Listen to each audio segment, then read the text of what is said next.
24 ذی الحجہ نو دوران فجر دی نماز حضرت عمر رضی اللہ تعالی عنہ خلیفہ بھی سی لیکن مسجد نبوی دے امام اور خطیب بھی سی.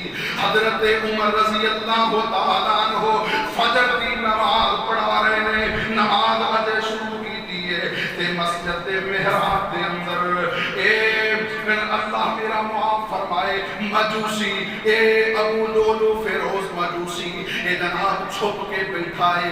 اس نے دو داری خنجر دے نال حضرت عمر تے قاتلانہ حملہ کیتا.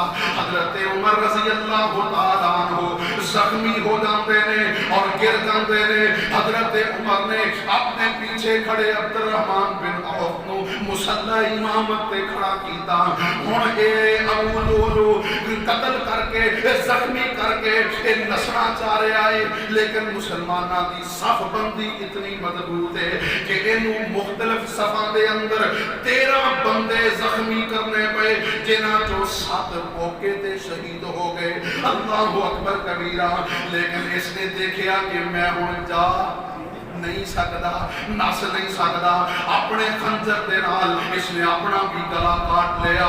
حضرت عمر رضی اللہ تعالی عنہ نو 24 ذی الحجہ فجر دی نماز دے وقت دوران نماز زخمی کیتا گیا اور یکم محرم نو حضرت عمر رضی اللہ تعالی عنہ انہاں زخماں دی تاب نہ لے آندے ہوئے جام شہادت نوش کر گئے.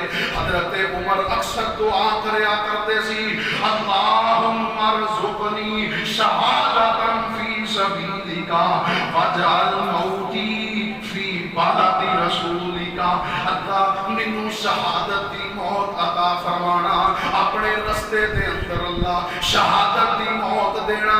واجعل موتی فی بلد رسولک اور اللہ میری موت نو اپنے رسول دے شہر دے اندر رکھنا. اللہ اکبر. اے حضرت عمر دی دعا سی.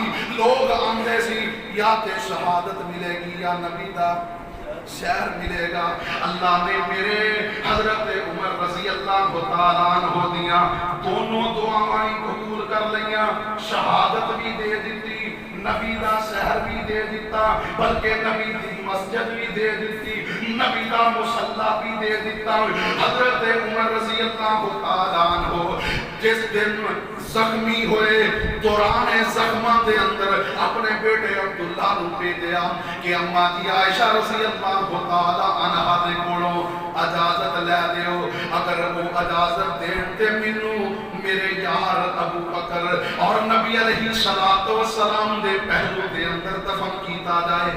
اماں جی فرماندیاں نے اے جگہ تے میں اپنے واسطے رکھی سی لیکن میں عمر نو اپنی ذات تے ترجیح دیندیا ہویا اے جگہ عمر واسطے دنیا. حضرت عمر رضی اللہ تعالی عنہ نو پھر حضرت ابو بکر اور نبی علیہ الصلوۃ والسلام دے پہلو دے اندر روضہ رسول دے حجرہ عائشہ دے اندر دفن کیتا گیا. اور انشاءاللہ جے نبی دے یار میرے نبی دے نال مزار دے اندر اکٹھے نے کل اللہ جنت دے اندر بھی انہیں اکٹھیاں فرما دے. واخر دعوانا